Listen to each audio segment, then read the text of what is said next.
I want to talk about what it's like to be sitting in the cockpit of an F-16. I mean, seriously, I just, for the vast majority of people in the world, we will never experience that. Like, what was it like the first time you were in that plane by yourself and you hammered that throttle forward? What's that feel like?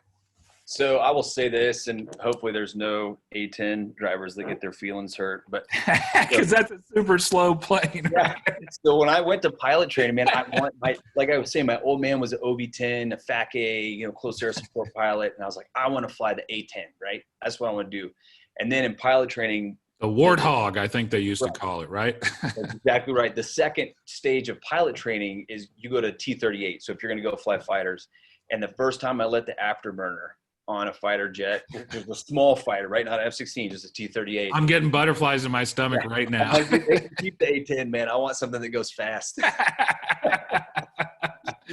So, and I'll tell you, the T-38 is a phenomenal training platform, but then you go to the F-16 and it's hard to explain, Brian. I mean, it is literally, and the F-16 is not the premier fighter anymore, now it's the F-35, but the amount of power, it really is, it's jolting. It's amazing. I mean, sitting inside of it's one thing, but everything happens so fast. You accelerate so fast that you get used to it, but it never ceases to amaze me when I'm on the ground and like watching an afterburner engine run when the maintenance troops are out there doing their work on it.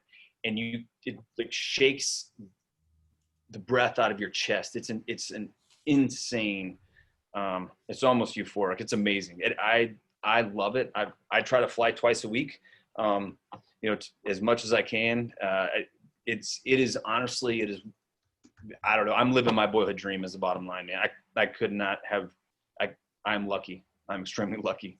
So like, let me ask you a couple technical questions. And by the way, Colonel, I'm going to try not to ask you anything that's obviously not something you can talk about, but if I do, we can just move on. But like when you just hammer that throttle forward, how many G's are you experiencing it when you're like taking that plane off? Like how many G's are you hit with right off the bat?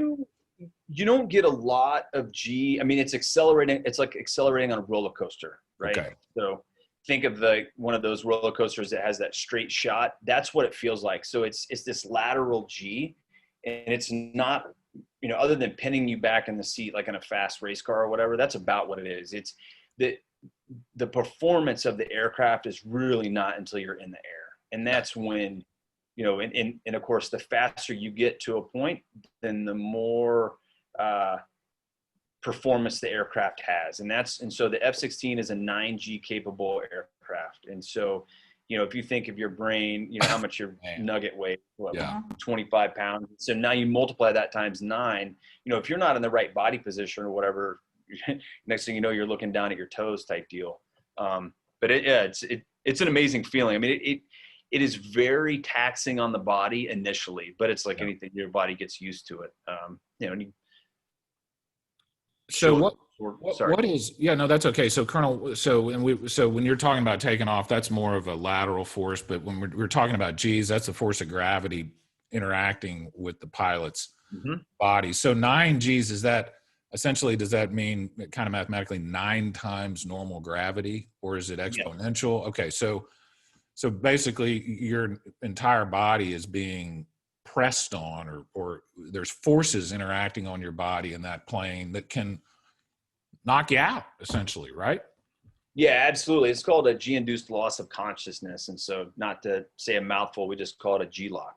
But that's exactly what it is. And so when you are so right now we are sitting at 1G, you and I, the world is at 1G. Yeah. And then based on the performance capabilities of an aircraft, the acceleration is what causes that G onset. And so the faster I am, the more, the better performing the aircraft is. And then the higher G's that you can hit or pull, and then the higher G rate, which you can sustain. And so you wear this anti-exposure suit, which for lack of a better description, is essentially looks like a pair of chaps that plugs into the aircraft that fills up with air. And all that does is it squeezes your abdomen and your legs, and you have an anti-G strain maneuver. And what you're trying to do is keep as much blood up in your brain as you can. Gotcha. So you can sustain G's for a while, but at some point, you have to relax the G in order to maintain consciousness. Sure. Colonel, so give us a couple examples if you can. You said the real performance of the aircraft happens in the air. Give us a couple examples that you can think of like some super cool stuff that aircraft can do that most aircraft cannot do. Well, so most listeners aren't ever going to be able to see, what a fighter jet does in application, right? Unless you're on the receiving end of the bad end of the bomb. And you're not going to see it for very long. But what you can relate to is, whether you're watching the Thunderbirds or the Blue Angels, right?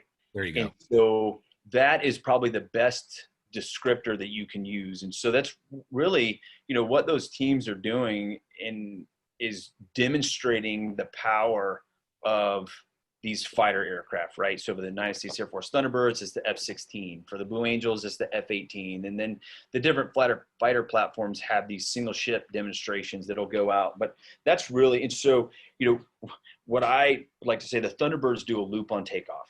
And so the diamond, which is in the picture in your background there, Brian, they take off, and as soon as they lift off, they bring the gear up, and then they immediately start a pull because the jet is accelerating so fast that if the gear don't come up in time, you can actually overspeed the gear. And then you're not even in full afterburner. So you're not even using full power as you continue to do this loop on takeoff. And it's really what that is demonstrating is that your thrust to weight ratio is better than 1-to-1. So your power exceeds the weight with which the aircraft weighs by more than a factor of 1, if that makes sense.